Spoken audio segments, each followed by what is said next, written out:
প্রায় 7 দশক আগে পান্নালাল ভট্টাচার্য গেয়েছিলেন, তোমার কর্ম তুমি করো মা, লোকে বলে করি আমি। এখন কার কর্ম কে করে আর সেই নিয়ে রাজনৈতিক তরজা আজও কিন্তু সমানে চলছে। যেমন আজ মমতা বন্দ্যোপাধ্যায় সরাসরি বললেন যে প্রধানমন্ত্রী নরেন্দ্র মোদী নন, বকলমে নাকি অমিত শাহ দেশ চালাচ্ছে না। সেই নিয়েই আজ এই অনুষ্ঠানে প্রথম প্রশ্ন। মোদিজি বাইরে ঘোরেন, সব ছেড়ে দিয়েছেন অমিত শাহের হাতে, ওনাকে প্রধানমন্ত্রী ঘোষণা করে দিলেই হয়, দেশটা তো উনিই চালাচ্ছেন। এই নিয়ে 2 মাসে 3 বার কেন্দ্রীয় স্বরাষ্ট্রমন্ত্রীকে তীব্র আক্রমণ মুখ্যমন্ত্রী। বিজেপি শীর্ষ নেতৃত্বের মধ্যে বিভাজনের এই কৌশল কি আদৌ সফল হবে? দ্বিতীয় প্রশ্ন। 26-এ রাষ্ট্রপতি শাসন জারি করে বিধানসভা ভোটের দাবি শুভেন্দু অধিকারী। 356 ধারা জারি করতে তো কোর্টেও গেছেন, লজ্জা হওয়া উচিত। পাল্টা সুর চড়ালেন মুখ্যমন্ত্রী। রাষ্ট্রপতি শাসন চেয়ে ঘুরিয়ে কি নির্বাচন কমিশনের ব্যর্থতার দিকেই আঙুল তোলা হচ্ছে না? তৃতীয় প্রশ্ন। 1 আগস্ট থেকে রাজ্যে ফের 100 দিনের কাজ চালু করতে হবে কেন্দ্রকে। দুর্নীতি রুখতে শুধুমাত্র পশ্চিমবঙ্গের জন্য বিশেষ শর্ত আরোপ করতে পারবে কেন্দ্র, নির্দেশ কলকাতা হাইকোর্টের। রাজ্যের দাবি পূরণের পাশাপাশি তবে কি আদালতে মান্যতা পেল দুর্নীতির অভিযোগও? চতুর্থ প্রশ্ন। 100 দিনের কাজ নিয়ে হাইকোর্টের নির্দেশকে স্বাগত জানালেন মুখ্যমন্ত্রী। 24 ঘন্টা আগেই ওবিসি বিজ্ঞপ্তিতে কোর্টের স্থগিতাদেশের পর বিচারপতিকে ব্যক্তি আক্রমণ করেছিল তৃণমূল। রায় পছন্দ না হলেই টার্গেট বিচার ব্যবস্থা। পঞ্চম প্রশ্ন। 6 জুলাই থেকে শুরু কলেজে ভর্তি, চালু পোর্টালও, নথিভুক্ত হলেন 28,000। অন্যদিকে জুলাই পর্যন্ত ওবিসি বিজ্ঞপ্তিতে স্থগিতাদেশ হাইকোর্টের। তাহলে ভর্তির সময় সংরক্ষণের মাপকাঠি নিয়ে কবে অবস্থান খোলসা করবে সরকার? তবে শুরুতেই দেখাবো আজ ঠিক কি বললেন মুখ্যমন্ত্রী আর কি জবাব দিল বিজেপি। আক্রমণ পাল্টা আক্রমণের ছবিটা দেখুন। প্রাইম মিনিস্টার দেশের কে, নরেন্দ্র মোদী না অমিত শাহ? নিশানা কেন্দ্রের বিজেপি সরকার, আর সেই লক্ষ্যে আক্রমণ শানাতে গিয়ে এবার একেবারে নাম করে এই প্রশ্ন ছুঁড়ে দিলেন মমতা বন্দ্যোপাধ্যায়। G7-এর বৈঠকে যোগ দিতে কানাডায় পৌঁছেছিলেন নরেন্দ্র মোদী। বুধবার বিকেলে পোস্ট করে প্রধানমন্ত্রী জানান তিনি ক্রোয়েশিয়ায় পৌঁছেছেন। আর এদিন বিকেলেই নরেন্দ্র মোদী অমিত শাহর নাম করে ইঙ্গিতপূর্ণ মন্তব্য করেন Mamata Bandyopadhyay.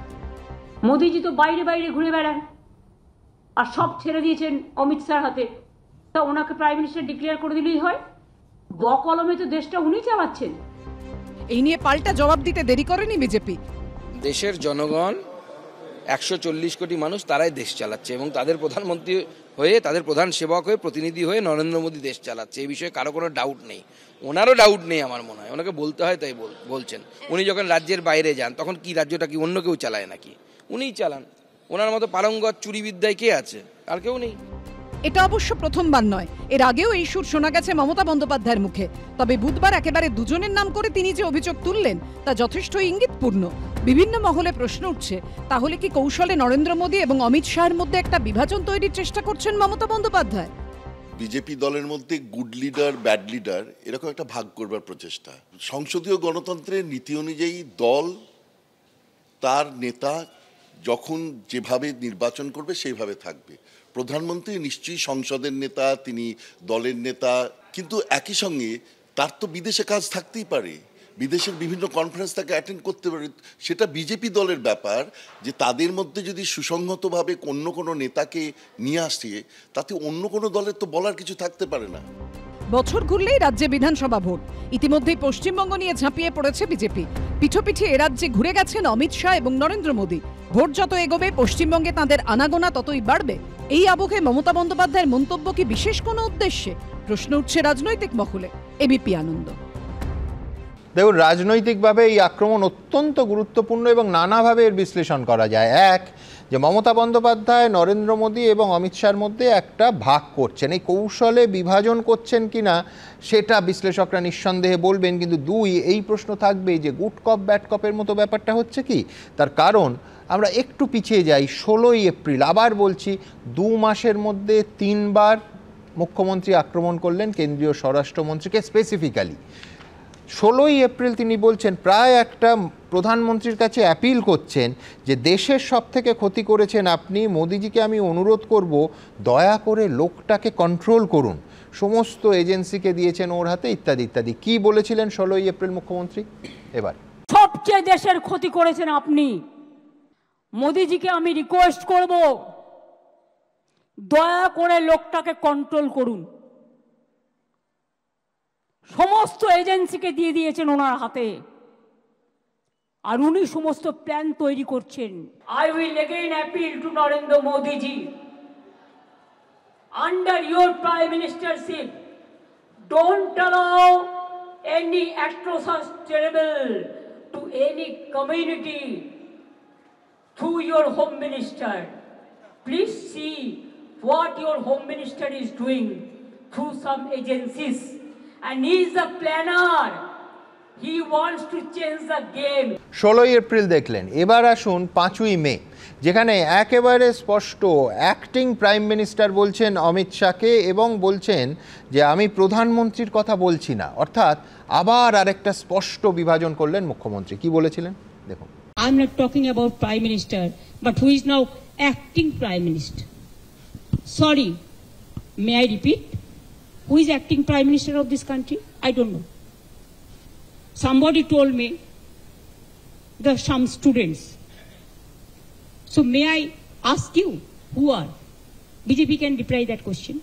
I will tell him, take care for border. Instead of taking care for communal rights, আর কত বলবো? When you are in the chair, you cannot divide the people. আমার প্রথম বক্তা বিজেপির মুখপাত্রের কাছে এই ধাঁধা বা রহস্যের সমাধান চাইব, যেখানে সরকারের প্রধান এবং দলের প্রধান মুখ প্রধানমন্ত্রী নরেন্দ্র মোদীকে যেন কিছুটা ছেড়ে রেখে কেন্দ্রীয় স্বরাষ্ট্রমন্ত্রীকে আক্রমণ করছেন রাজ্যের মুখ্যমন্ত্রী। রহস্যটা কি কে? রহস্যটার কিছুই নয় সুমন, রহস্যটা অবশ্যই উন্মোচন আমি করব। তার আগে এই খুব দু চারটে কথা না পাওয়ার বেদনা নিয়ে। তোমাকে না পাওয়ার বেদনা ভুলবো না কখনো। তুমি আর চোখের আড়ালে, তোমার প্রতিধ্বনি অন্তরে বাজে এখনো। এবার আপনি জিজ্ঞাসা করবেন কাকে বলছে, আমি বলছি প্রধানমন্ত্রীর ওই কুর্সিটাকে বলছেন। তো না পাওয়ার তো একটা বেদনা থাকে, তাই বারবার যাকে পাইনি, যাকে চেষ্টা করেও দুবার তিনবার চেষ্টা করে যেটা পাইনি, সেই না চাইলে যারে পাওয়া যায়, ওনার ক্ষেত্রে হচ্ছে না পাইলে উনি চাইছেও পেতে পাচ্ছেন না। এবার রহস্যটা অনেক বড়, অনেক ঘনীভূত। উনি এই দেখবেন খুব নির্দিষ্টভাবে কোন দিন কথাগুলো বলেন জানেন? ঠিক যেদিন ওনার সরকার বা ওনার দল বিপাকে পড়ে। কিভাবে? এই গতকালই একটা 82 শিক্ষার থাপ্পড় খেয়েছে ওনার সরকার। এই ওবিসি তালিকার জন্য যেভাবে উনি ঘুরপথে তার বিশেষ সম্প্রদায়কে এর সৌজন্যে যেভাবে ঢোকাতে চেয়েছিলেন, সেটাতে থাপ্পড় খেয়েছে, স্টলড হয়েছে। কিন্তু আজকে তো বিরাট স্বস্তি পেলেন 100 দিনের কাজের ক্ষেত্রে। না, কোথায় স্বস্তি? আমি ওটাতেও আসছি।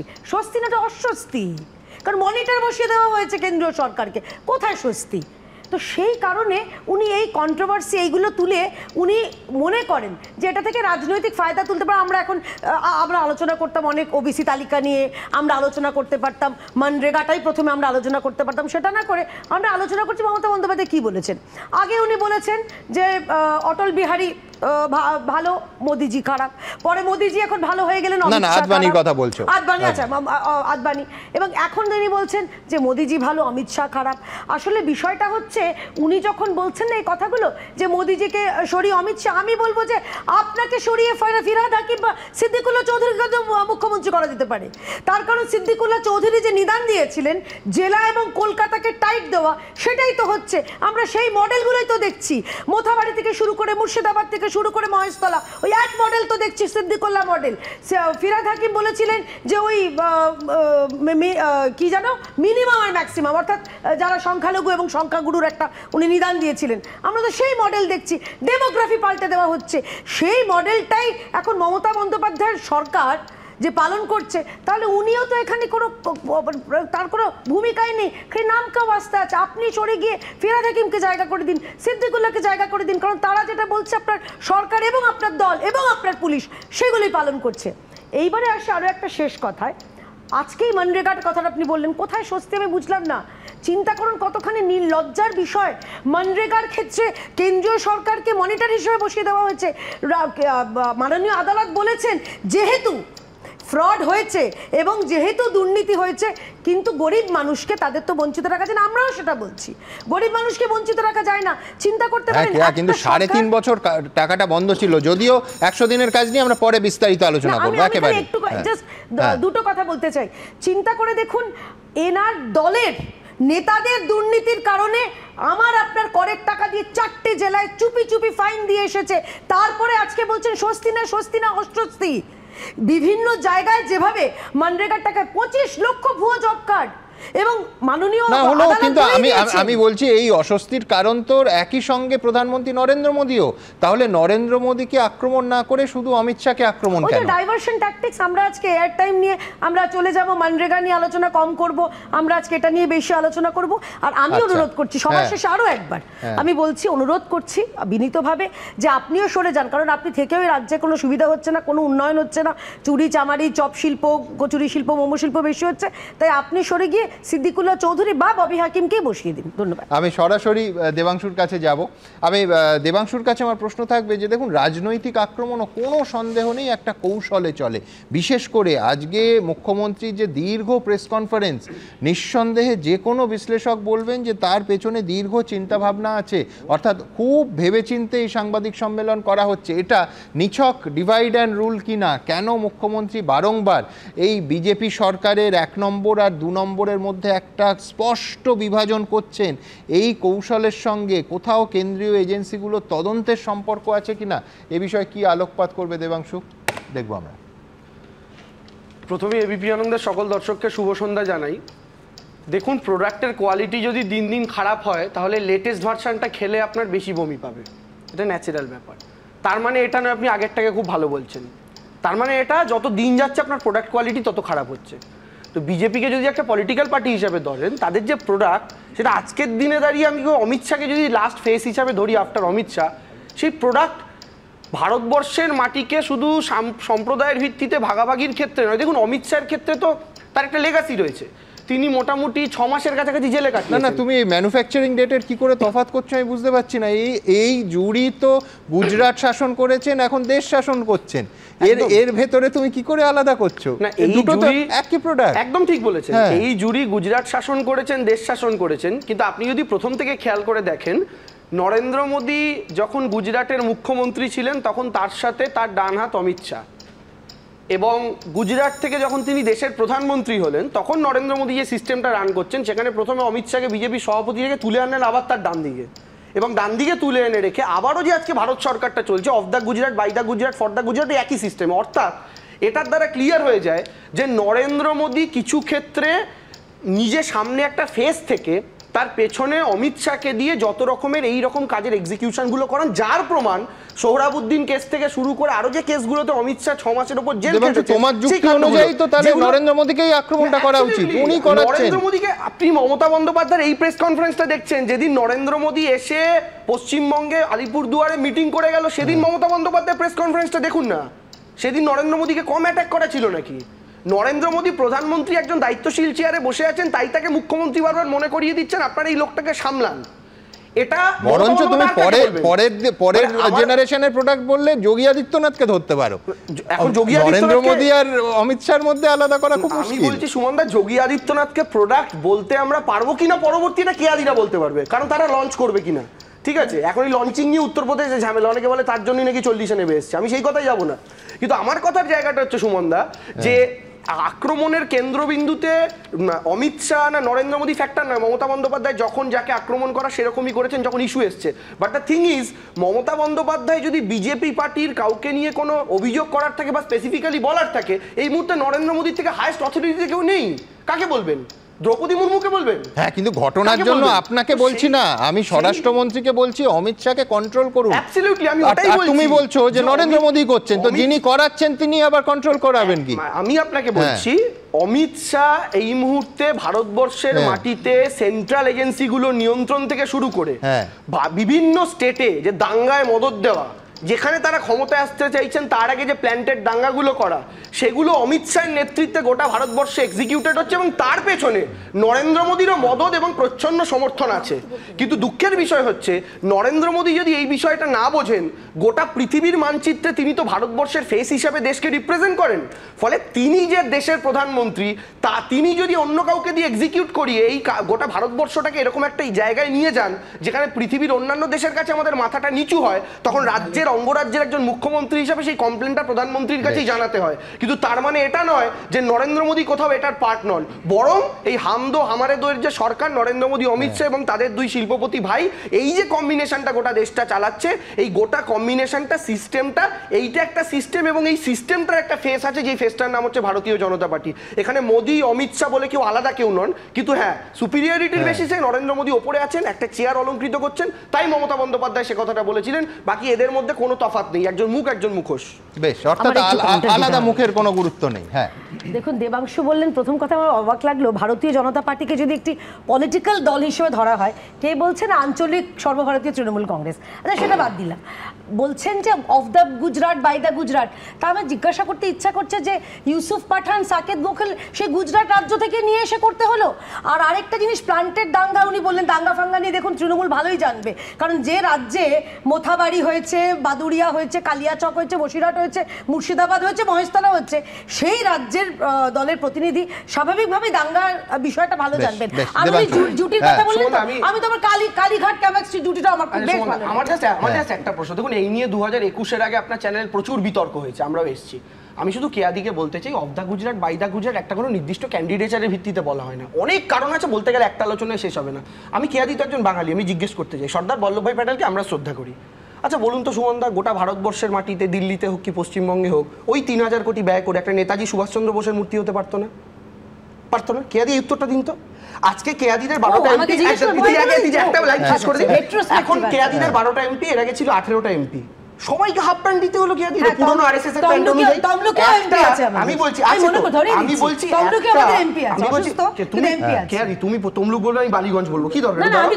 আমি বলছি সুমন দা, সেটা হচ্ছে আজকে 12টা এমপি, কালকে 18টা এমপি ছিল, একটা পূর্ণমন্ত্রী দেওয়ার মতো যোগ্যতা বাংলার কোনো বিজেপির এমপির নেই, তাহলে মারাত্মক কি?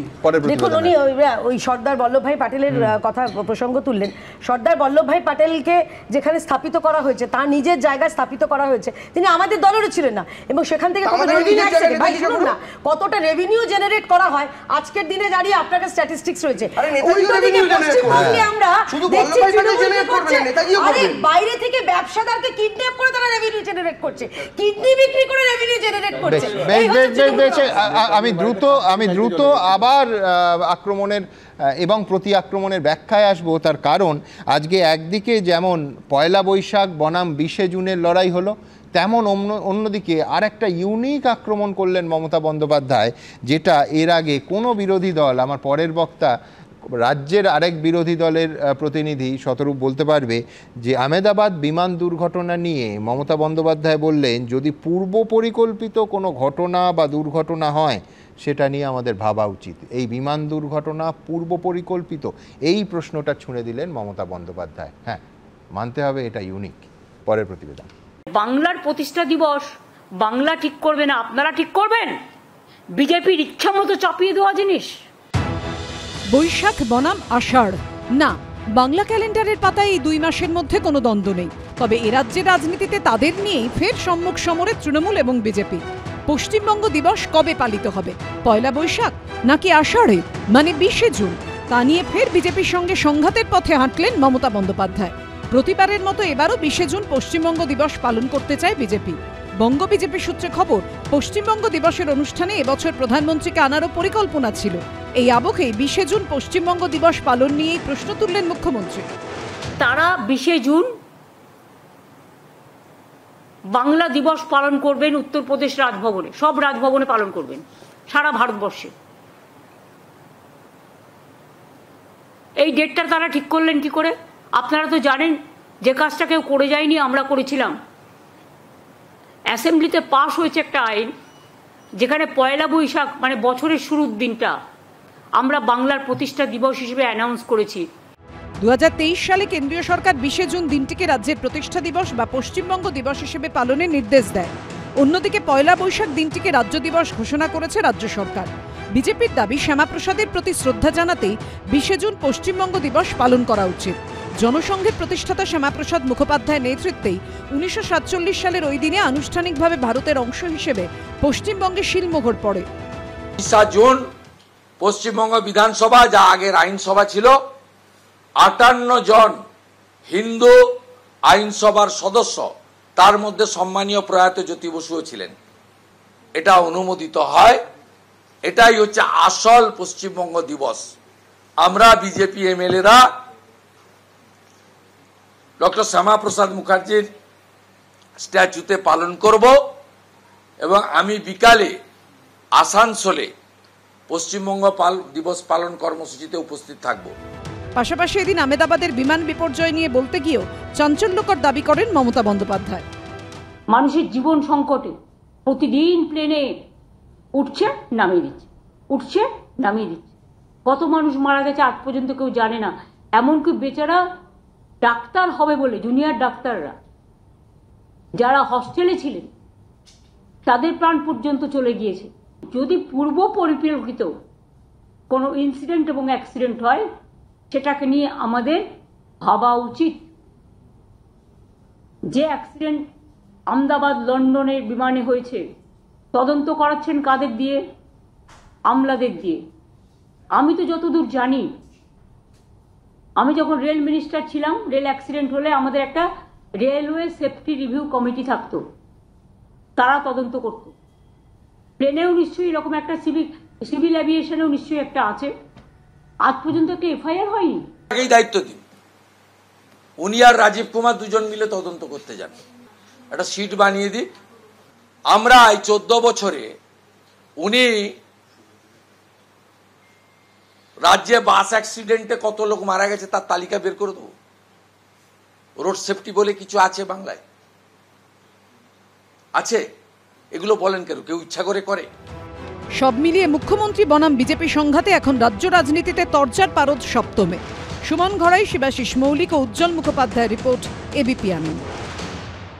দেখুন, এই আক্রমণ আর প্রতি আক্রমণ কেন শব্দটা ব্যবহার করলাম যে ইউনিক। এক হচ্ছে আহমেদাবাদ বিমান দুর্ঘটনা নিয়ে মুখ্যমন্ত্রী বলেছেন যে যদি পূর্ব পরিকল্পিত কোনো ঘটনা বা দুর্ঘটনা হয় সেটা নিয়ে আমাদের ভাবা উচিত। নিঃসন্দেহে এই দুর্ভাগ্যজনক বিমান দুর্ঘটনা ঘটল, এ নিয়ে কোনো বিরোধী দল এই সংশয়টা কিন্তু তোলেননি, এই প্রশ্নটা তোলেননি। কিন্তু আরেকটা দিক থেকে ইউনিক, যেটা এই দেশের অন্য কোনো বিরোধী দল বা প্রধান বিরোধী দল কংগ্রেসও আক্রমণের লক্ষ্যে কখনো নরেন্দ্র মোদী এবং অমিত শাহর মধ্যে বিভাজন করেননি, অ্যাক্টিং প্রাইম মিনিস্টার বলেননি। আমি বলছি রাহুল গান্ধীর 80% যে প্রেস কনফারেন্স তিনি করেন হয় নরেন্দ্র মোদী নয় গৌতম আদানি, একেবারে স্পেসিফিক। স্বরাষ্ট্রমন্ত্রী কিন্তু এর মধ্যে আসেননি। 2 মাসে 3 বার মমতা বন্দ্যোপাধ্যায় নিঃসন্দেহে একেবারে রাজনৈতিক কোনো কৌশল থেকে কোনো আক্রমণের অভিঘাতটা নিশ্চিত করতে স্পেসিফিক্যালি টার্গেট করছেন অমিত শাহকে। ঠিক এইখানে একটা সংশয় আমার পরের বক্তার কাছে থাকবে, যে এটা অনেকটা কীরকম, আমি জানি না দেবাংশু একমত হবেন কি না, যে রাহুল গান্ধীকে ছেড়ে হঠাৎ কেয়ার দল বিজেপি তারা দুবেলা মল্লিকার্জুন খার্গেকে টার্গেট করছে। মানে এটা প্রায় সেই রকমই আর কি। আমি জানি না শতরূপ সহমত হবেন কি না। দেখুন, মমতা বন্দ্যোপাধ্যায় এবং বিজেপির এই নেতারা যে কথাগুলো বলেন, যিনি এদেরকে আলাদা করে চেনেন না, ধরুন বাইরে থেকে কেউ আমাদের রাজ্যে এসেছেন, কয়েকদিন টিভি দেখছেন, জানেন না কেউ কোনটা তৃণমূল কোনটা বিজেপি, তার সামনে যদি ভিডিওগুলোকে চালিয়ে দেওয়া হয় না, এদের রাজনীতিতে এবং এদের ব্যক্তিগত রুচিতেও খুব একটা তফাৎ দেখতে পারবেন না। মমতা বন্দ্যোপাধ্যায় যে কথাটা বললেন, কোনো রকম কোনো কারণ ছাড়া, কোনো রকম কোনো তথ্য ছাড়া বলে দিলেন যে যদি ঘটনাটা পূর্ব পরিকল্পিত হয়। আমি বলছি এর জন্য আমরা মমতা বন্দ্যোপাধ্যায়ের নিন্দে করা উচিত, করছি। আপনারাও প্রশ্ন করছেন, আমরা নিন্দে করতে পারি, কেয়াদি নিন্দে করবে, স্বাভাবিক। আবার বলছি যখন কদিন আগে করমণ্ডল এক্সপ্রেসের দুর্ঘটনা হলো, শুভেন্দু অধিকারী কোথাও কিছু না জেনে বলে দিলেন যে মমতা বন্দ্যোপাধ্যায় নাকি চক্রান্ত করে করমণ্ডল এক্সপ্রেসটাকে উল্টে দিয়েছেন, এখান পশ্চিমবাংলা থেকে পরিকল্পনা করে অন্তর্ঘাত করা হয়েছে যাতে করে কিনা এতগুলো লোকের নাম মানে মারা যায় এবং মোদির বদনাম হয়। সুতরাং আপনি কোথায় আলাদা করবেন এই দুটো দলকে? কোথায় তোমরা আলাদা করবে সুমনদা? আবার আমি বলছি মমতা বন্দ্যোপাধ্যায় আপনার লজ্জা করেন এখন বলতে। আমি যখন রেলমন্ত্রী ছিলাম, দুর্ঘটনা হলে কি বললেন, কি দুর্ঘটনা কমিটি ছিল, হ্যান ছিল ত্যান ছিল, তারা তদন্ত করতো। আপনার তদন্তের নমুনা আমরা দেখিনি।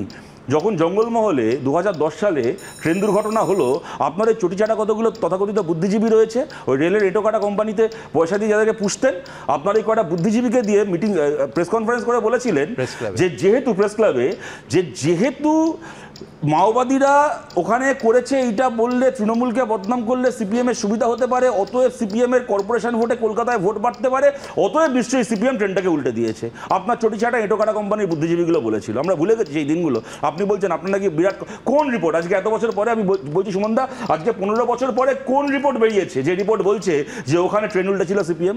সুতরাং এতে এক কুরুচিপূর্ণ রাজনীতি এই দুটো দলের পক্ষ থেকে একই রকমভাবে করে যাওয়া হচ্ছে। এবং শুভেন্দু মমতা বন্দ্যোপাধ্যায়ের পাঠশালার ছাত্র, সুতরাং মমতার কাছ থেকে যেগুলো শিখে এসছেন এখন উনি সেই রাজনীতি করবেন, আমরা এতে অবাক হচ্ছি না। যেটাকে নিয়ে আমাদের আলোচনা করা হচ্ছিল সুমনদা, গুড কপ ব্যাড কপ, যেটা মমতা বন্দ্যোপাধ্যায় করছেন, এর একটা ব্যাখ্যা দেবাংশু দিয়েছে। আমাদের ব্যাখ্যাটা অন্য। বছরের পর বছর এই গুড কপ ব্যাড কপ খেলে খেলে মমতা বন্দ্যোপাধ্যায় বিজেপিকে নর্মালাইজ করছেন। আমি এই অর্থে কথাটা বলছি, একসময় যেটা যথার্থভাবে উঠে এলো আমাদের আলোচনায়, একটা সময় ছিল যে বাজপেয়ী খুব ভালো লোক কিন্তু আডবাণী খারাপ। কয়েক বছর পরে আডবাণী এত ভালো হয়ে গেল যে বলো না মোদিকে প্রধানমন্ত্রী করা যাবে না, দরকার হলে এলকে আডবাণীকে সামনে রেখে আমরা জাতীয় সরকার গঠন করব। আপনার মনে থাকবে মমতা বন্দ্যোপাধ্যায়ের প্রস্তাব 2014 সালে আডবাণীর নেতৃত্বে জাতীয় সরকার গঠন করা হোক, সমস্ত রাজনৈতিক দলকে সঙ্গে নিয়ে তাকে দেশের প্রধানমন্ত্রী করা হোক। তখন হয়ে গেল আডবাণী ভালো, মোদি খারাপ। এখন মোদি ভালো, অমিত শাহ খারাপ। এরপরে হবে অমিত শাহ ভালো, যোগী আদিত্যনাথ খারাপ। এই করে করে যেটা হচ্ছে, মমতা বন্দ্যোপাধ্যায় বিজেপি বিরোধিতার নাম করে প্রথমে বাজপেয়ী, তারপরে আডবাণী, তারপরে এখন নরেন্দ্র মোদী, একটার পর একটা বিজেপি নেতাকে নর্মালাইজ করিয়ে দিচ্ছেন। দেবাংশু প্রশ্ন করলো যে আমরা অভিযোগ কার কাছে জানাবো? তুমি বলছো এই আক্রমণে আলটিমেটলি অ্যাকসেপ্টেন্স বাড়ছে, একটার পর একটা নেতা তো নর্মালাইজ হয়ে যাচ্ছে যে না এর এক লোকটা খারাপ। হ্যাঁ, ওই বাজপেয়ীকে নিয়ে বলা হতো না যে right man in wrong party, হ্যাঁ ভুল দলে ভালো ঠিক লোক। তারপরে হয়ে গেল আডবাণী ভুল দলে ঠিক লোক, এখন মোদি ভুল দলে ঠিক লোক। মানে গুজরাটে দাঙ্গা করে অতগুলো মানুষকে মেরে সেও এখন ভালো লোক হয়ে গেল। দেবাংশুর যে প্রশ্নটা, তুমি বলছো আলটিমেটলি বিজেপির ভালো হচ্ছে, ইন্ডিয়া জোটের ক্ষতি হচ্ছে। সে তো যারা ইন্ডিয়া জোটে ওনাকে বিরাট বিশ্বাসযোগ্য মনে করেন তারা বলতে পারবেন, তারা কেউ থাকলে যাকে। আমি যে কথাটা বলছি সুমনদা, আমি যে এটা বলেই শেষ করছি, তা হচ্ছে যে এই যে দেবাংশু একটা প্রশ্ন করলো, মানে খুব সরল শিশুর মতো, যে সত্যি তো আমরা অমিত শাহর নামে অভিযোগটা কার কাছে করবো? ভাই তুই নার্সারির বাচ্চা নাকি? বা তুমি মানে তোমার নেত্রী নার্সারিতে স্কুলে পড়েন, নার্সারির বাচ্চা, যে টিচার ও আমাকে লজেন্স দিচ্ছে না, টিচার ও আমার পেন নিয়ে নিয়েছে। দেশের কোনো নেতা যদি খারাপ হয়, দেশের কোনো নেতা যদি অপরাধ করে, তার বিরুদ্ধে অভিযোগ তার দলের আর এক নেতার কাছে নয়, দেশের জনগণের কাছে করতে হয়।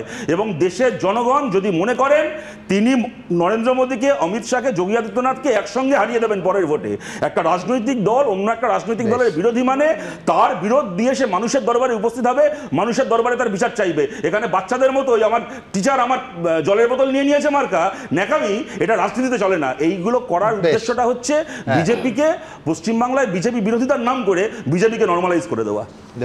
আমার বক্তব্য হচ্ছে সিদ্ধার্থ শঙ্কর রায় খারাপ, রাহুল এই অধীর চৌধুরী ভালো, এটা কাদের ভার্সন? আমাদের, কারণ আমরা মনে করি যে সিদ্ধার্থ শঙ্কর রায় থেকে অধীর চৌধুরী ভালো। হ্যাঁ, এবার বিষয়টা হচ্ছে এই থ্যাংক ইউ এটা বলার জন্য আশা করি কংগ্রেসের নেতারাও দেখছেন টিভিটা।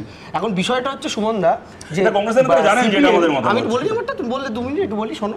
এখন বিষয়টা হচ্ছে যে সিপিএম এর আপনি কংগ্রেস সম্পর্কে স্ট্যান্ড যদি দেখেন, তো সিপিএম যেভাবে গিরগিটির মতো 4-5 বার পাল্টি খেয়েছে, তাদের মুখে এই সমস্ত কথা সবাই পায় না, তারা নৈতিকভাবে তাদের যোগ্যতাই নেই এই সমস্ত কথা বলার। আর 2 নম্বর কথা হচ্ছে তৃণমূল কংগ্রেসের ক্ষেত্রে আমরা বারবার স্পষ্ট করে একটা কথা বলছি যে আজকের দিনে দাঁড়িয়ে শতরূপদা একটা ইম্পর্টেন্ট কথা বললেন। আপনি যখন আমি যোগী নিয়ে প্রশ্নটা করলেন, আমি আপনাকে একটা কথা কি বললাম, যে যোগীর কথাটা আমি না কেয়াদি বলতে পারবে তাদের শেষ হবে কিনা। শতরূপদা কিন্তু ক্লিয়ারলি বলে দিল এরপরে বলবে যোগী ভালো। তো শতরূপদা জানে যে কেয়াদিরা জিতছে, আবার যোগী প্রধানমন্ত্রী হবে পরবর্তীকালে, কনফিডেন্টলি বলে দিল। আমরা কিন্তু এই কনফিডেন্স আমাদের, কারণ আমরা নিশ্চিত যে নরেন্দ্র মোদী ভারতীয় জনতা পার্টির অন্তত আগামী 20-30 বছরের শেষ প্রধানমন্ত্রী। আচ্ছা, আমি বলছি, আমি দেবাংশুর পুরো ব্যাখ্যাটা শুনে আমার শেষ প্রশ্নটা উইথড্র করে নিলাম। আমি প্রশ্ন করেছিলাম যে দেবাংশু তুমি কি স্কুলের নার্সারির বাচ্চা? আমি উত্তর পেয়ে গেছি, আমি ওই প্রশ্নটা উইথড্র করছি। এবার আমি যেটা বলছি যে এর আগে যে কথাটাও বললো যে সিদ্ধার্থ শঙ্কর রায়ের সাথে আমরা কেন অধীর চৌধুরী ইত্যাদি ইত্যাদি, তোমরা জিনিস খেয়াল করে দেখবে সুমনদা, প্রথম কথা হচ্ছে আমাদের যখন স্ট্যান্ড পাল্টেছে না, বা একটা সিদ্ধান্ত নিতে হয়েছে, আমরা at one given point of time একটা রাজনৈতিক দলের আলাদা আলাদা নেতাকে আলাদা আলাদাভাবে মূল্যায়ন করিনি।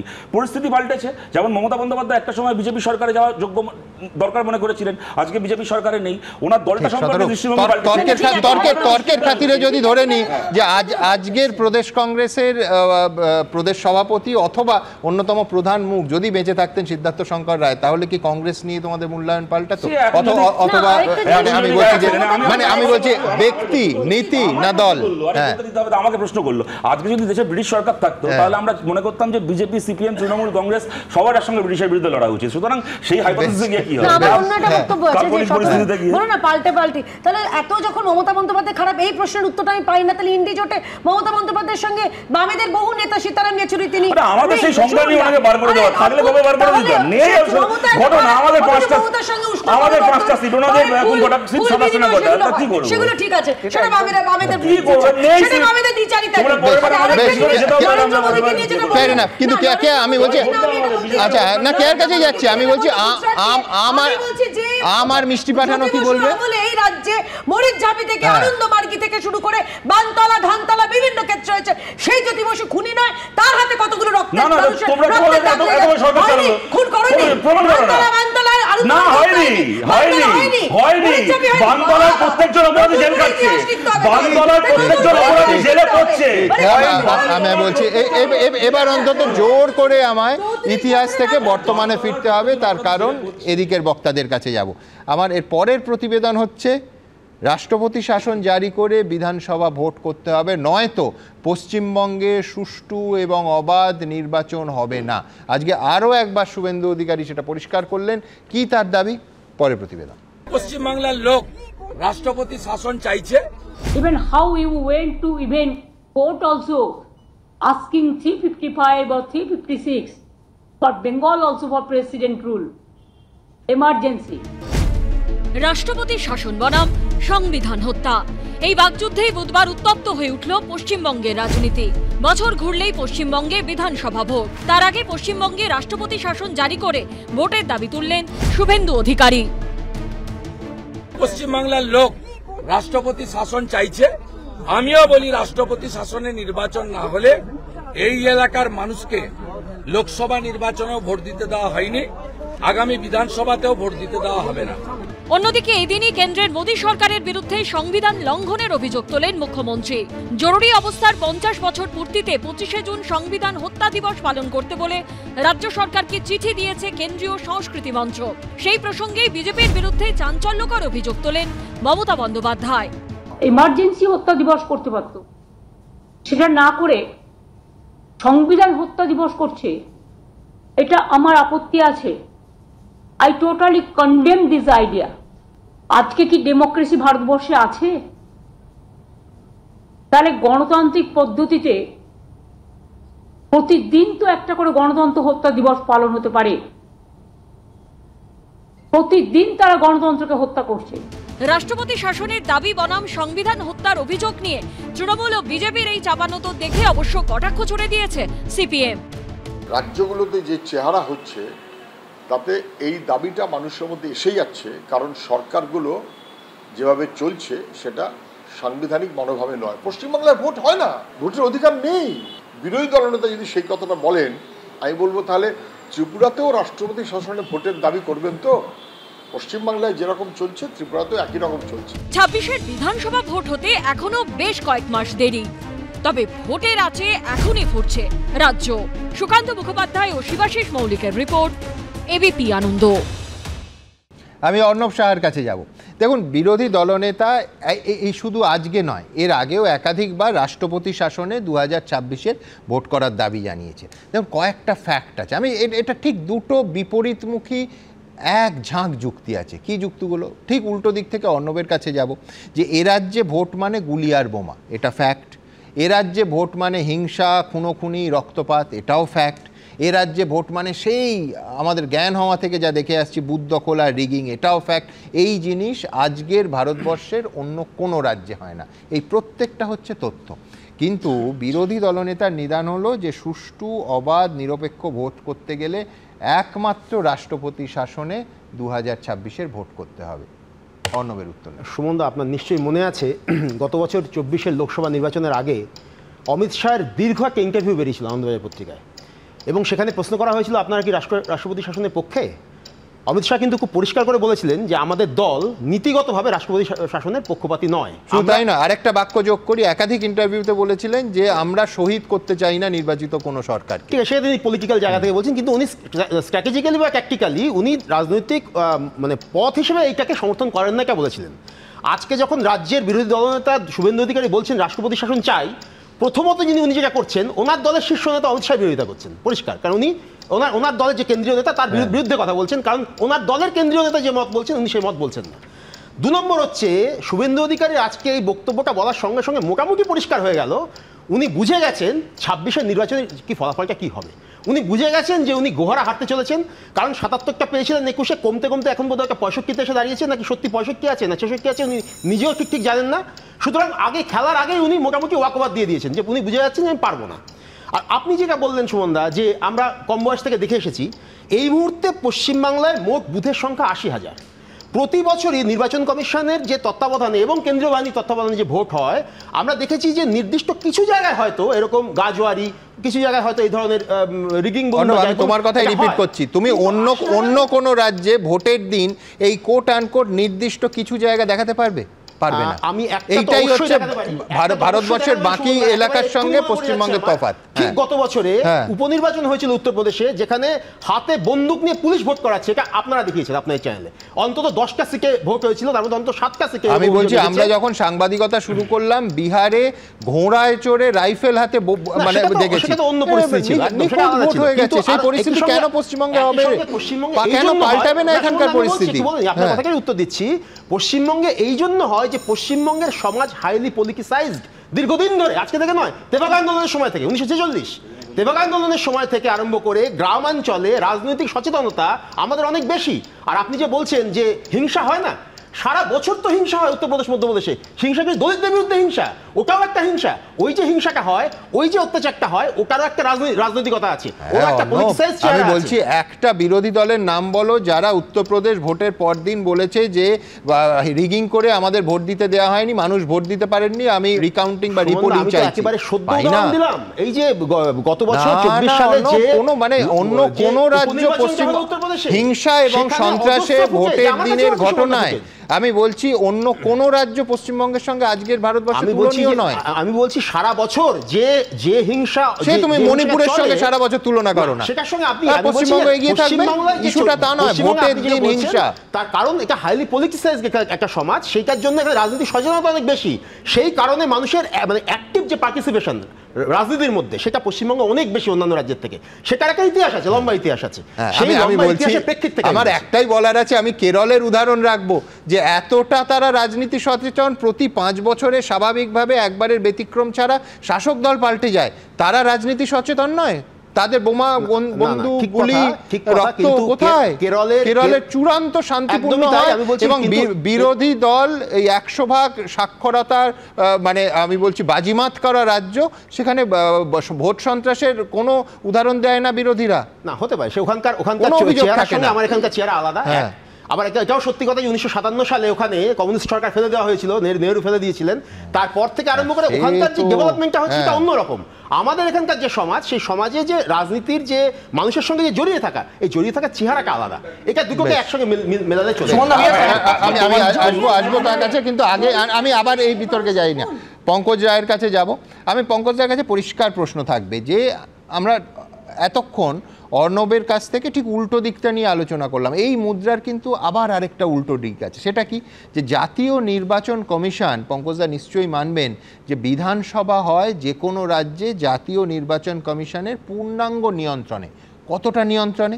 পুলিশ প্রশাসন তার হাতে, আমরা দেখেছি ডিজিপি থেকে সিপি সমস্ত পরিবর্তন হয়ে যায়, কেন্দ্রীয় বাহিনী তার হাতে, কেন্দ্রীয় পর্যবেক্ষকরা তার হাতে থাকে, সমস্ত আইএস আইপিএসরা তার হয়ে কাজ করে।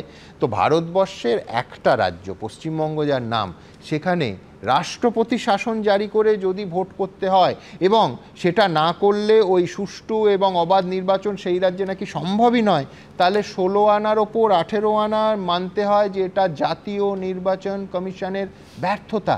আমি বলছি এছাড়া অন্য কোনো ব্যর্থ হয় কিনা আমি জানি না, তার কারণ কেন্দ্রের শাসক হচ্ছে বিজেপি, কংগ্রেস এসে নিয়ে বহুবার আমরা এই অনুষ্ঠানে আলোচনা করেছি। মহারাষ্ট্র ভোটে যখন হেরে গেল তখন বলল যে জাতীয় নির্বাচন কমিশন দায়ী। আমি বলছি যে কেন্দ্রের শাসক বিজেপি তো এই কথা বলতে পারবে না, কিন্তু বিজেপি বলছে যে এই রাজ্যে জাতীয় নির্বাচন কমিশনের ওপর তাহলে কি তাদের ভরসা নেই, নাকি তারা আবার আরেকবার ব্যর্থ হবে হিংসা প্রতিরোধ করতে? এটা রাজ্য বিজেপি মেনে নিয়েছে। কোনটা পঙ্কজদা? আমি একটা কথা সুমনদা বলছি যে যতবার সরকার ফেলে দেওয়া হয়েছে, কংগ্রেস সেই গোল্ড মেডেলটা অলরেডি অ্যাকোয়ার করে ফেলেছে। বিজেপি এই রাস্তায় খুব কম সময় হেঁটেছে। পঙ্কজদা মনে রাখবেন, গোল্ড মেডেলটা তারা পেয়ে কিন্তু প্যাভিলিয়নে গিয়ে এখনো বসে আছে। একদম, মানে এতগুলো পেয়েছে। আর দুটো বিষয়, যে আপনি যে কেরল এবং পশ্চিমবঙ্গ বলছেন, কেরলে যেমন নাম্বুত্রিপা সরকারকে ফেলা হয়েছিল, পশ্চিমবঙ্গেও কিন্তু অজয় মুখার্জি সরকারকে ধরমবীর ফেলে দিয়েছিল। ঠিক, কিন্তু আপনিও জানবেন যে এখন কংগ্রেস যেটা করেছে এখন বিজেপির পক্ষে করা সম্ভব নয়, তার কারণ এটা জুডিশিয়াল রিভিউয়ের আওতায় পড়ে গেছে। এবার বিষয় হচ্ছে যে পশ্চিমবাংলার যে নির্বাচনটা, যত না রাজনৈতিক তার থেকে বেশি অর্থনৈতিক বিষয়টা অনেক বেশি। কারণ যে লোকগুলো তারা মনে করে যে এর থেকে অর্থ উপার্জন করা যাবে, যেটা আমরা দেখছি যে দুর্নীতির বহর দেখে এই গত 11 বছর 12 বছর বা 13-14 বছরে দুর্নীতিতে মুখ ঢেকে গেছে। সবচেয়ে বড় বিষয় হচ্ছে যে আমি শুনছিলাম যে সিদ্ধার্থ শঙ্কর রায়ের কথা, যখন জ্যোতিবাবু আর সিদ্ধার্থ শঙ্কর রায় একই সঙ্গে শ্রীরামপুরে মিটিং করতেন তখন সিদ্ধার্থ শঙ্কর রায় ভালো ছিলেন, কিন্তু যখন সিদ্ধার্থ শঙ্কর রায় তার শিবির পরিবর্তন করেছে তখন সবচেয়ে বেশি নিন্দনীয় হয়েছেন তিনি। এটাও হয়েছে। সব পশ্চিমবাংলার রাজনীতির যে ডায়াগ্রামটা, এই বিষয়টা কিন্তু একটা অদ্ভুত রকমের অ্যানোমালি। আমার মনে আছে বাজপেয়ী যখন 13 মাসের সরকার, রাজভবনে আমরা একটা ডেপুটেশন দিতে গিয়েছিলাম, সেটা তপন শিকদারের নেতৃত্বে। বাজপেয়ী সব শুনে বললেন আপলোকটা তাকত নেই, আপনাদের শক্তি লাগবে। মানে নির্বাচনটা, এই যে আমরা দেখছি যে 5ই আগস্ট বাংলাদেশে যে আন্দোলন করেছে তার ভোটার লিস্টের নাম দক্ষিণ 24 পরগনায় আছে। কেউ তার ধর্ম পরিবর্তন করে নাম তুলেছে, কোথাও তা অন্যভাবে এখানে প্রায় কারখানা খুলে ফেলা হয়েছে। এই যে দুর্নীতি, একটা সময় আমরা তো কাগজ ছুঁড়ে মারতে দেখেছিলাম মুখ্যমন্ত্রীকে। আর মুখ্যমন্ত্রী যখন বিরোধী নেত্রী ছিলেন তিনি কতবার পশ্চিমবঙ্গ সরকার ফেলার কথা, সিবিআই ইডি এনকোয়ারির কথা বলেছেন, সেটা মনে হয় নতুন করে আর বলার অপেক্ষা রাখে না। বিষয়টা হচ্ছে যে পশ্চিমবাংলায় আমি সাম্প্রতিক একটি এনজিওর পক্ষ থেকে শামসেরগঞ্জ গিয়েছিলাম, কি ভয়ঙ্কর চিত্র দেখে এসছি। একই বাড়ি থেকে দুটো লোককে, মানে যারা মানে রোজগারের লোক, যদি একটা মানুষের বাড়ি থেকে মারা যায় সে পরিবারের যে কি হতশ্রী অবস্থা হয় সেটা আমি একমত। কিন্তু আমি বলছি যে নির্বাচন কমিশনের তো দায়িত্ব, জাতীয় নির্বাচন কমিশন যে একটা রাজ্যের একটা সুষ্ঠু এবং রক্তপাতহীন ভোট করার, যে কর্মীরা এই কাজগুলো করছে বা ভোটের সময় কেন্দ্রীয় বাহিনীকে বিপদগামী করার জন্য যে পুলিশ অফিসাররা কাজ করে তাদের উপযুক্ত যে আমার মনে হয় ইলেকশন কমিশনকে আরো অনেক বেশি একটা শব্দ ধার নিয়ে বলতে পারি, কেউ দুগ্ধপোষ্য শিশু তো নয়।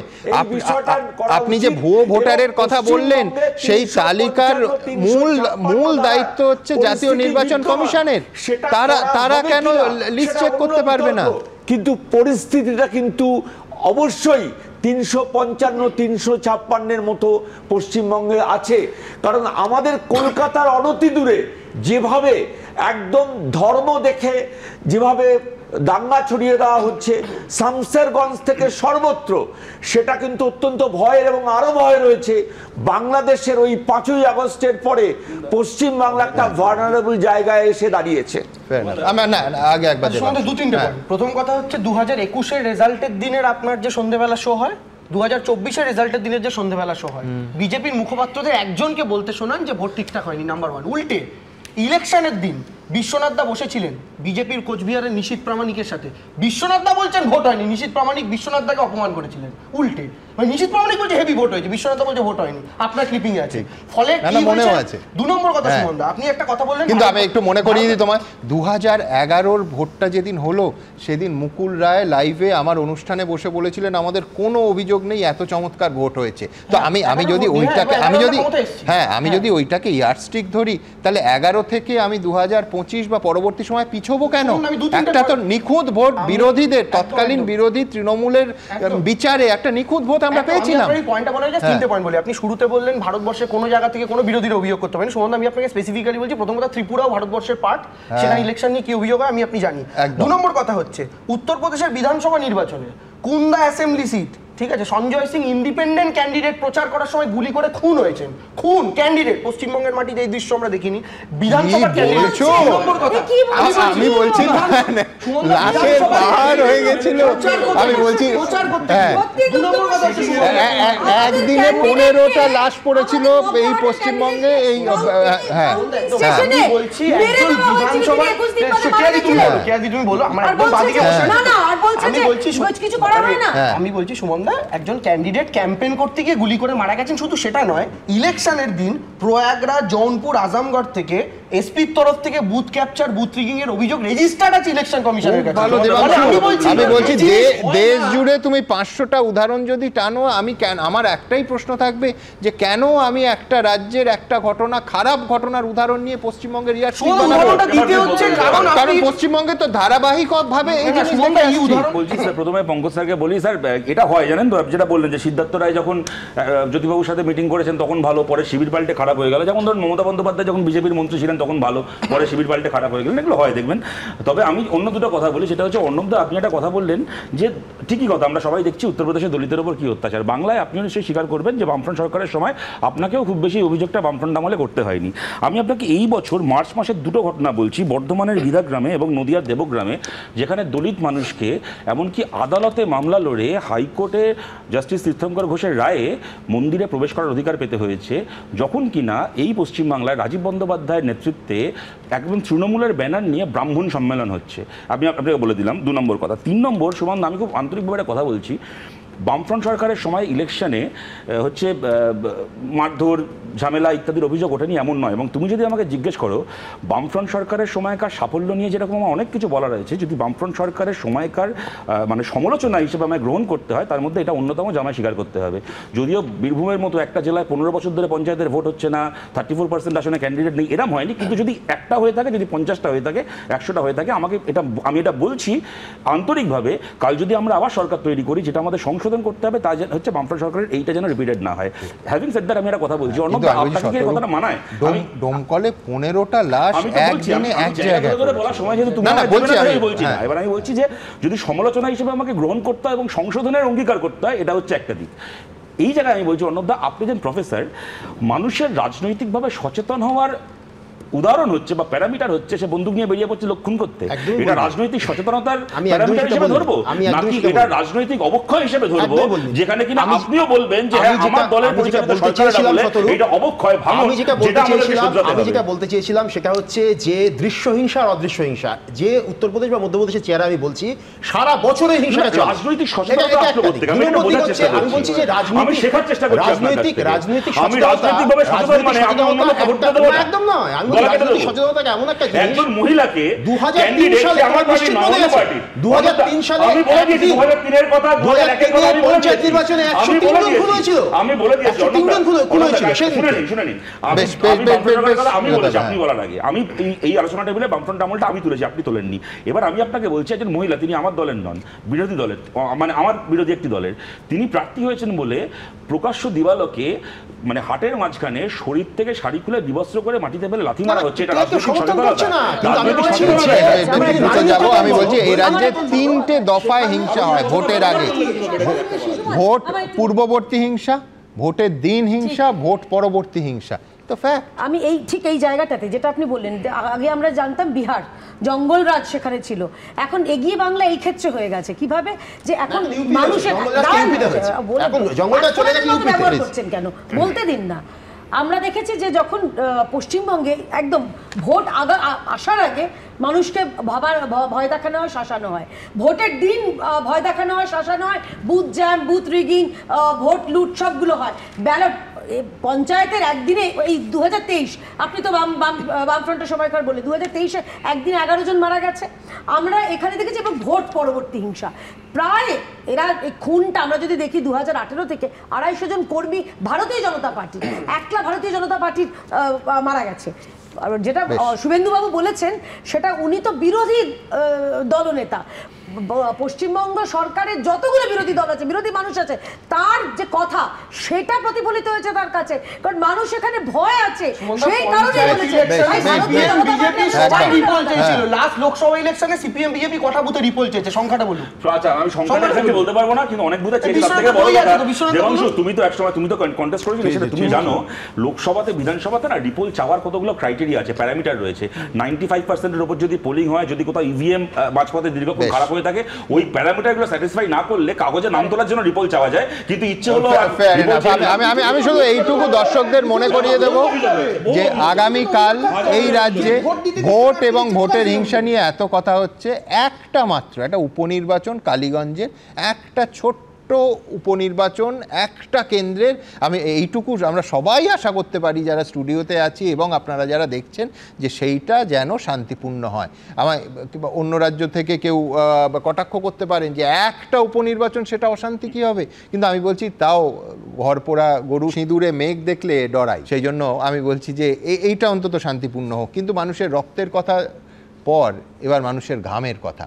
100 দিনের কাজ, কেন্দ্রীয় প্রকল্পকে অনন্তকাল ঠান্ডা ঘরে পাঠানো যায় না।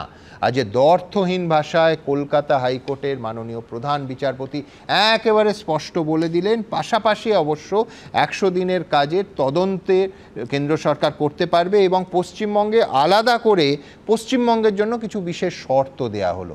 আমি গোটাটায় আসবো, কিন্তু এর পাশাপাশি কাহানিমে একটা টুইস্ট আছে। কি টুইস্ট?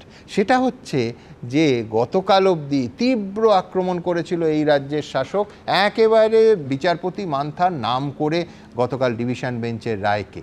আজকে অবশ্য মাননীয় প্রধান বিচারপতির রায়কে তারা স্বাগত জানাচ্ছে এবং তার জয়ধ্বনি দিচ্ছে। খুব ইন্টারেস্টিং, তার কারণ আরেকটা লার্জার পিকচারে আমি এখান থেকে আসবো। কিন্তু প্রথম ঠিক কী হলো আজকে কলকাতা হাইকোর্টের মাননীয় প্রধান বিচারপতি ঠিক কী রায় দিলেন দেখুন।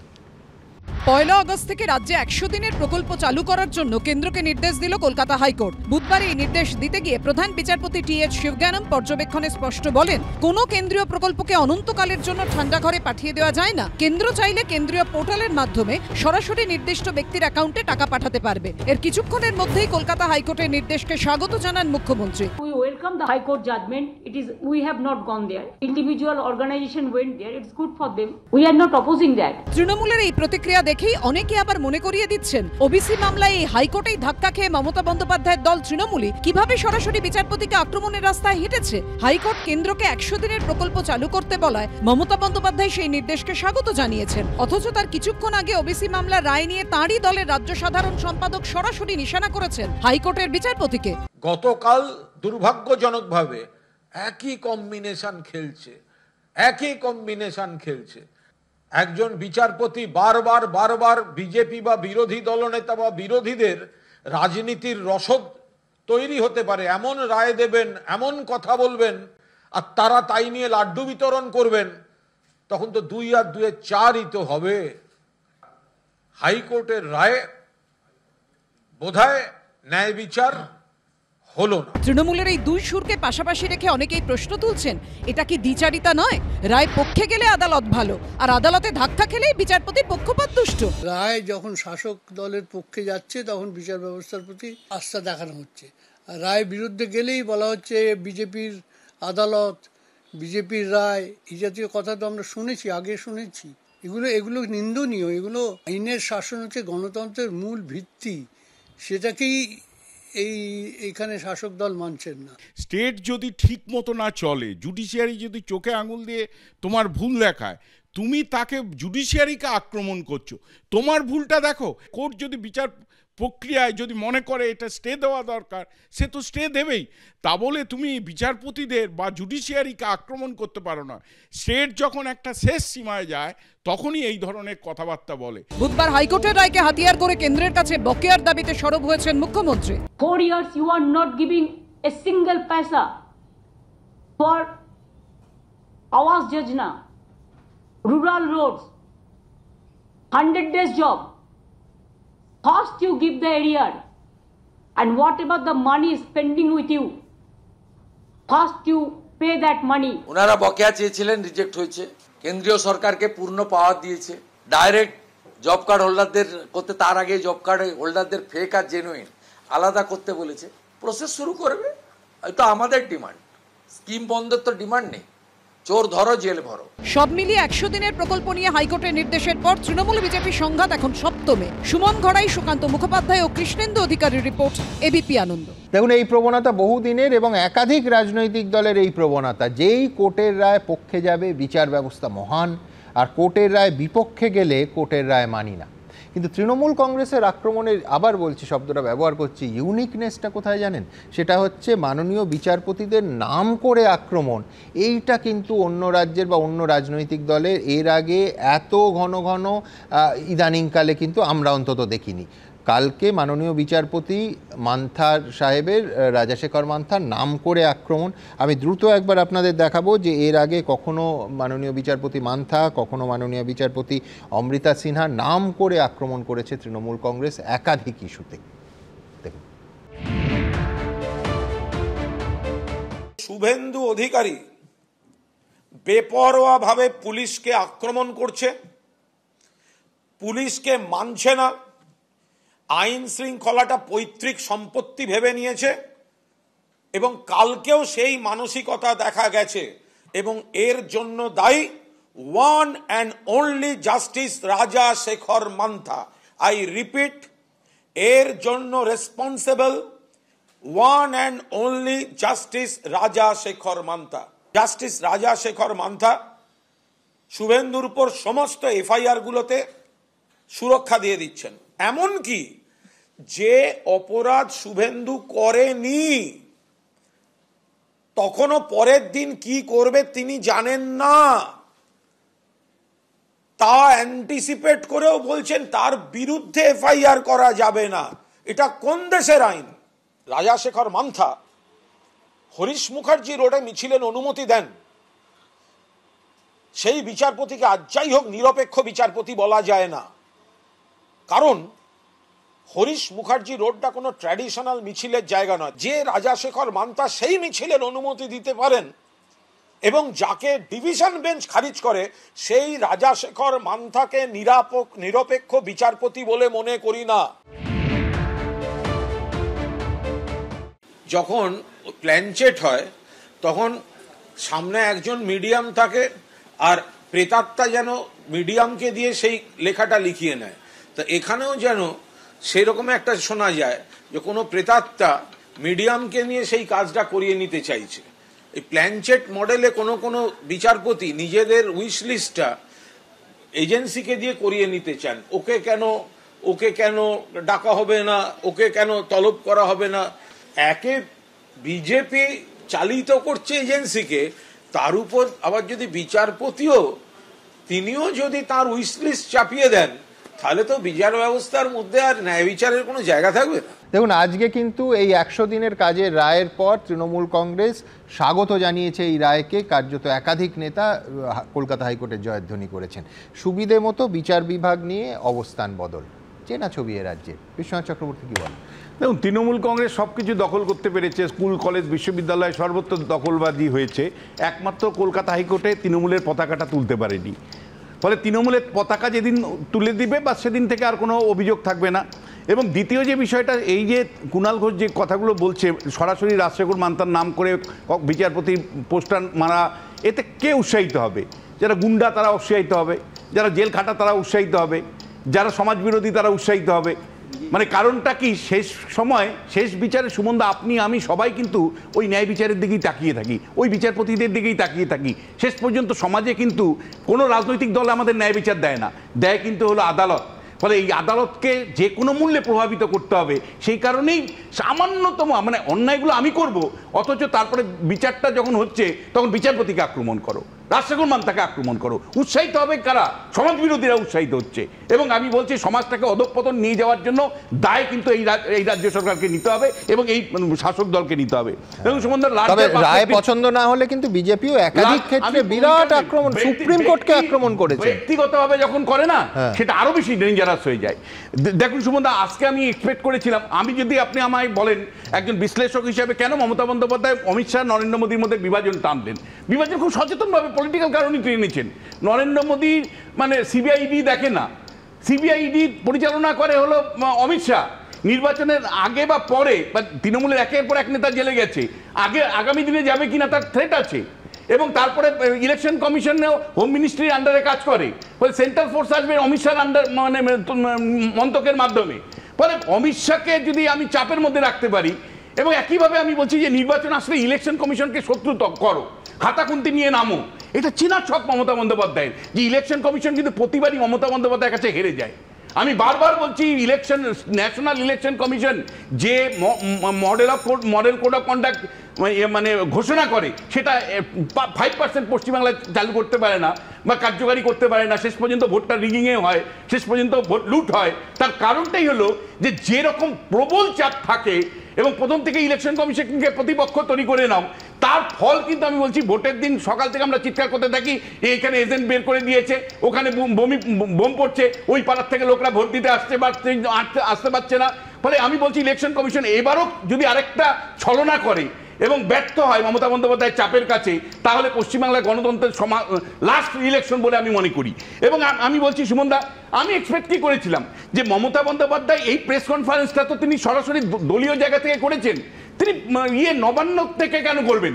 তিনি মানে অশোক স্তম্ভে মানে সরকার জাতীয় পতাকার নিচে বসে আপনার আমার করের টাকায় কেন নবান্নে বসে তিনি এই প্রেস কনফারেন্স করবেন? তিনি বাড়িতে করতে পারতেন, তিনি তৃণমূল ভবনে এসে করতে পারতেন। আপনি গণতন্ত্রের শেখাচ্ছেন আর আপনি নিজে প্রশাসনিক দপ্তরে বসে তৃণমূলের প্রেস কনফারেন্স করবেন, এটা দিনের পর দিন চলছে। এবং আপনি অন্যের দিকে যখন গণতন্ত্রের দিকে তাকান, মানে 3টে আঙ্গুল যখন আপনি দেখান তখন 5টা আঙ্গুল আপনার দিকে থাকে, উল্টো দিকে থাকে। আমি এক্সপেক্ট করেছিলাম একজন অধ্যাপক হিসাবে যে 6 লক্ষ কর্মচারী, আচ্ছা নির্বাচনের আগে 6 লক্ষ কর্মচারী যে অবসর নিয়েছে তাদের কি চাকরির ব্যবস্থা কোনো উনি দিচ্ছেন?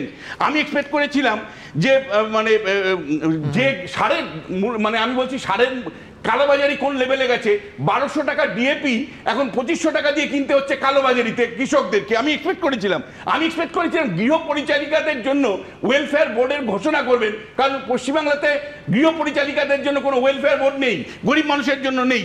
আমি এক্সপেক্ট করেছিলাম যে গ্রামের যে রাস্তাঘাট আপনি দেখাচ্ছেন প্রতিদিন, এবিপি আনন্দ দেখাচ্ছে রাস্তার পর রাস্তা খারাপ, অর্থাৎ আপনি ফান্ড ডাইভার্ট করে কেবলমাত্র ভোট কেনার জন্য আপনি লক্ষ্মীর ভান্ডার দিচ্ছেন, অথচ বেসিক যে সার্ভিসগুলো মানুষের রাস্তাঘাট থেকে শুরু করে সেগুলো আপনি বলছেন না। ফলে দিনের শেষে আমি সুমনদা বলছি যে পরিচিত একদম রাজনীতির ছক সেটা মমতা বন্দ্যোপাধ্যায় যেমন করছে, শুভেন্দু অধিকারী করছে, কিন্তু আমি এই বেসিক প্রশ্নগুলো যেগুলো তুলতে চাই যে নাগরিকদের প্রশ্ন নিয়ে কি ভোটটা হবে, আমার কিন্তু তার কোনো বিশ্বাস নেই। বেশ, একটা শুধু এক্সপেকটেশন বাড়তে ছোট্ট রসিকতা থাকবে, সেটা হচ্ছে সুপ্রিম কোর্টের রায়ের পরও কি বিশ্বনাথ চক্রবর্তী ডিএটা এক্সপেক্ট করেননি? আমি বলছি দেখুন, বিশ্বনাথ দা একজন বিশ্লেষক হিসাবে পোডিয়ামে দাঁড়িয়ে বলছেন যদি ঠিকঠাক নির্বাচন হয় এটা মমতা ব্যানার্জি লাস্ট ইলেকশন হবে।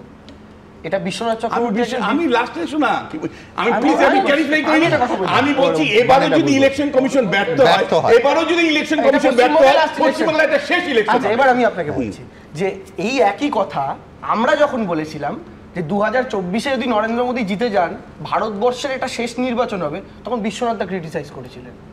এখন দুঃখের বিষয় হচ্ছে সুমনদা, আজকে একটা জিনিস আপনাকে বুঝতে হবে, পশ্চিমবঙ্গের মাটিতে আপনি উপনির্বাচন নিয়ে কথা হচ্ছিল না, আপনি কালকে একটা নিয়ে আশা প্রকাশ করলেন। আমি আপনাকে বলছি যেদিনকে কালিয়াগঞ্জ, করিমপুর, খড়গপুরের বাই ইলেকশন, আপনার মনে থাকবে 2019-এ 14 লোকসভায় তৃণমূলের খুব খারাপ ফল হয়েছে এবং করিমপুর বাদ দিয়ে দুটোতেই তৃণমূল ব্যাপক ভোটে পিছিয়ে। আমি আপনার স্টুডিওতে ছিলাম, বিশ্বনাথ দা ছিলেন, সবাই ছিলেন। ইলেকশনের দিন একটা অভিযোগ ওঠেনি। কাউন্টিং এর দিন বিজেপি নেতা বলে গেছিলেন, সায়ন্তন বসু সেই সময় ছিলেন, যে 3-3 পাবো, পরের দিন বিজেপি তাকে পাঠাননি। যদিও আমি বলছি করিমপুরে প্রচুর কচুপনে লাঠি মেরে ফেলে দিয়েছে যাকে, তাই সে দলে তোমার দলে কিভাবে ভোটটা হয়েছিল সে বলেছিল, কচুপনে লাঠি মেরেছিল তোমরা, কচুপনে লাঠি মেরে ফেলে দিয়েছিলে। আমি একটা কথা জিজ্ঞেস করছি, একটা মনে আছে ভোটটা কিভাবে হয়েছিল? আমি আপনাকে জিজ্ঞেস করছি, কচুপনে লাঠি খায় তার ভোটটা কি হয়েছিল? উত্তর দিচ্ছি। একটা কচু বলে লাঠি খাওয়া বলছি তো, ওই কি অবস্থা হয়েছিল, ভোটটা কি হয়েছিল? শুনুন, এটাও ডেমোক্রেসি, শুনতে হবে বিষয়টা। একজন ক্যান্ডিডেটের আঘাতপ্রাপ্ত হওয়া অবশ্যই ওটা ক্ষতিকারক। তন্ময় ভট্টাচার্যের মাথা ফেটেছিল 2016। আমি বলছি আমি বলছি আপনি ওটাকে দেখিয়ে গোটা ইলেকশনটাকে খারাপ বলছেন।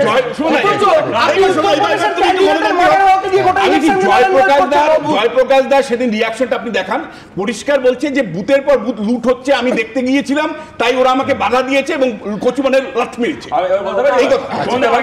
না না না, আমার বক্তব্য খুব পরিষ্কার, সেটা হচ্ছে প্রার্থী জিততে পারে বা প্রার্থী পরাজিত হতে পারেন, কিন্তু তিনি প্রহিত হবেন কেন?